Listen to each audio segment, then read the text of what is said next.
Hello students, welcome back to my channel. कैसे हो आप सब? उम्मीद करती हूँ बेटा सभी अच्छे होंगे और अपना ख्याल भी रख रहे होंगे। तो बेटा आज हम करने जा रहे हैं अपनी वर्कशीट नंबर 31। ठीक है, विज्ञान सब्जेक्ट की है बेटा, 5 तारीख की है और 7th क्लास के बच्चों के लिए है, जिसमें हमारा चैप्टर चला हुआ है प्रकाश। और उसमें आज हम करेंगे सूर्य का प्रकाश कैसा होता है, श्वेत होता है या रंगीन होता है, ये हम जानने की कोशिश करेंगे। ठीक है तो आपने यहाँ पर दिख रहा होगा बेटा एक डायग्राम, जिसमें आपको इंद्रधनुष दिखाई दे रहा है। यहाँ पर आपको दिख रहा होगा, इसमें इंद्रधनुष वाले रंग दिखाई दे रहे हैं। ठीक है, डिस्क में। तो देखो, क्या आपने आकाश में कभी इंद्रधनुष देखा है? याद करिए, ऐसा कब देखा था। तो बेटा आप याद करने की कोशिश करो, आपको इंद्रधनुष कब दिखाई देता है। तो कुछ को तो याद आ गया होगा बेटा। हाँ, तो हम जो है जब बारिश हो रही होती है और साथ में धूप भी निकल रही होती है, तभी हम इंद्रधनुष देख पाते हैं। अगर ऐसी सिचुएशन नहीं होगी तो हम नहीं देख पाएंगे, ये इसकी शर्त होती है। तो देखो, इंद्रधनुष प्राय वर्षा के पश्चात दिखाई देता है, जब सूर्य आकाश में क्षितिज के पास होता है। ठीक है, यानी कि क्षितिज के पास का मतलब क्या बेटा, ये अर्थ हो गई।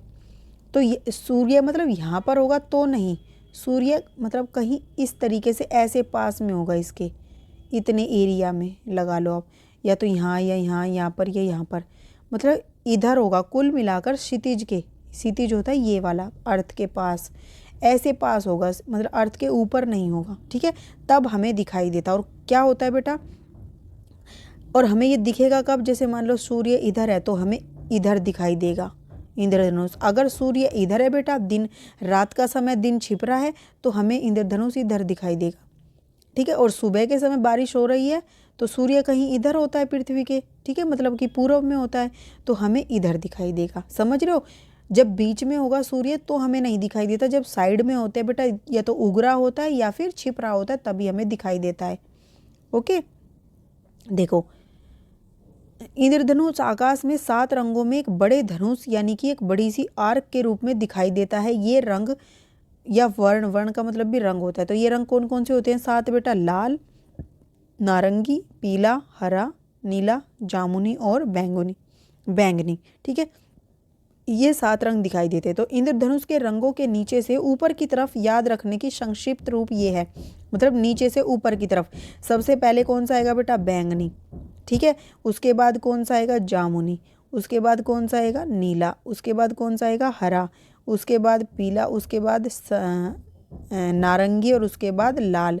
ठीक है, तो ये है नीचे से ऊपर की तरफ जाने का बैजानी पिनाला। याद रखना है बेटा ये कि कौन कौन से 7 रंग होते हैं? बैजानी पिनाला, नीचे से ऊपर की तरफ, यानी कि बैंगनी, जामुनी, नीला, हरा, पीला, नीला और लाल। ओके, इस तरह के पैटर्न आप दैनिक जीवन में बहुत गतिविधियों में देख सकते हैं। जैसा ये है बेटा इंद्रधनुष वाला।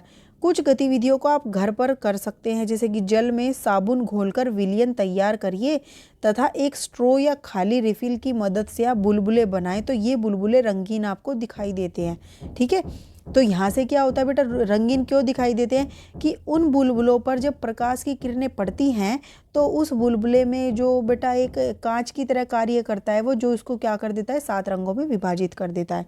एक सीढ़ी भी ले सकते हो, सीढ़ी से प्रकाश को परावर्तित करेंगे तो आम क्या करेंगे, अनेक रंगों में हमें दिखाई देगी। जैसे सीढ़ी को धूप में लेकर जाओगे बेटा, उसमें 7 रंग आपको आसानी से दिखाई दे सकते हैं। ठीक है, उसके बाद बेटा हम जानेंगे श्वेत प्रकाश में 7 वर्ण होते हैं। देखो, चलो एक गतिविधि करते हैं। कांच का एक प्रिज्म लेते हैं। प्रिज्म बेटा इस तरीके का होता है। ठीक है, किसी अंधेरे कमरे में खिड़की के छोटे से छिद्र यानी से सूर्य के प्रकाश की पतला सा किरण पुंज प्रिज्म के एक फलक से पर डालिए। देखो प्रिज्म कैसा होता है, पहले तो ये देखो बेटा, आपका जो प्रिज्म होता है वो कुछ इस तरीके का होता है, जिसमें आपका एक फलक से क्या किया जाता है, प्रकाश को गुजारा जाता है। ठीक है, प्रिज्म है ये, यहाँ से प्रकाश गुजरा तो उसके बाद क्या होता है, ये 7 रंगों में विभाजित हो जाता है इसके दूसरे फलक से। ठीक है, तो प्रिज्म के दूसरे फलक से बाहर निकलने वाले प्रकाश को सफ़ेद कागज़ की एक शीट पर गिरने दें, आपको 7 रंगों का इंद्रधनुष जैसा एक रंगीन पैटर्न मिलेगा, जैसा यहाँ आपको दिखाया गया है।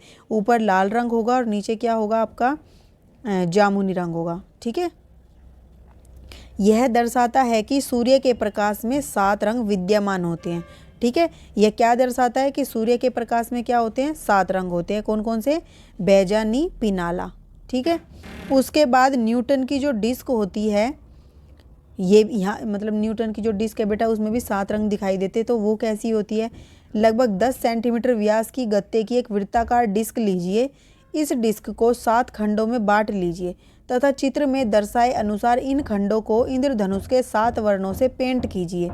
ठीक है, आपने एक डिस्क, एक गत्ता ले लिया, गत्ते को काटा, उसमें 7 रंगों के लिए आपने इस तरीके से उसको विभाजित कर लिया। ठीक है, फिर उसके बीच में एक छोटा सा छिद्र किया और उसमें आपने एक पेन का, जो बॉल पेन का सिक्का होता है, उसको यहाँ पर लगा दिया।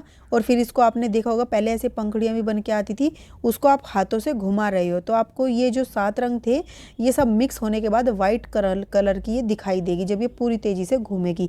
तो इससे हमें पता चलता है कि जो श्वेत रंग है वो 7 रंगों का क्या होता है, मिक्सचर होता है, मिश्रण होता है। ठीक है, और इसी को हम क्या बोलते हैं बेटा, न्यूटन की डिस्क बोलते हैं, क्योंकि उसने ही इसको बताया था। अब देखो बेटा, इंद्रधनुष में कितने वर्ण होते हैं, तो हमें पता है कितने, 7। उसके बाद इंद्रधनुष के रंगों का नाम क्रम से लिखिए। तो बेटा आप क्या लिखोगे, बैजा, नी, पिनाला। ठीक है, तो क्रम से लिखने सबसे पहले क्या आएगा बेटा, बैंगनी, नीचे से। ठीक है, नीचे से ऊपर की तरफ बता रहे हैं हम, बैंगनी, जामुनी, नीला, हरा, पीला, नीला, नारंगी और लाल। ठीक है, तो नीचे से ऊपर की तरफ ये रंग रहेंगे। फिर प्रिज्म के गुण को लिखे बेटा। तो प्रिज्म का जो गुण होता है वो क्या होता है कि प्रिज्म के एक फलक से हमने प्रकाश को गुजारा और दूसरे फलक से वो क्या हो गया, 7 रंगों में विभाजित हो गया। तो आप इसको कैसे लिखोगे, देखो, प्रिज्म का गुण, यदि प्रिज्म के एक फलक से किसी प्रकाश की किरण को गुजारा जाता है तो वह प्रिज्म के दूसरे फलक से बाहर निकलते वक्त 7 रंगों में विभाजित हो जाती है। आप इसमें ये लिख दोगे। ठीक है, उसके बाद बेटा आपका नेक्स्ट क्वेश्चन क्या है, इंद्रधनुष दिखाई देने की एक शर्त लिखिए।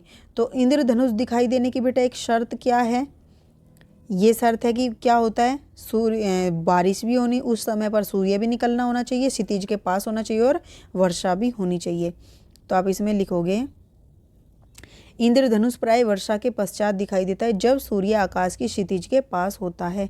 ये आप इसमें लिख दोगे अपने लास्ट वाले में। ठीक है, ये थी बेटा आपकी आज की वर्कशीट। उम्मीद करती हूँ आपको अच्छे से समझ आई होगी। फिर भी कोई डाउट हो तो कमेंट बॉक्स में लिख देना बेटा। इस वीडियो में इतने ही, अपना जो नेक्स्ट टॉपिक होगा हम अपनी नेक्स्ट वीडियो में करेंगे। तब तक के लिए ऐसे हंसते रहिए, मुस्कुराते रहिए, पढ़ते रहिए और आगे बढ़ते रहिए। Thank you.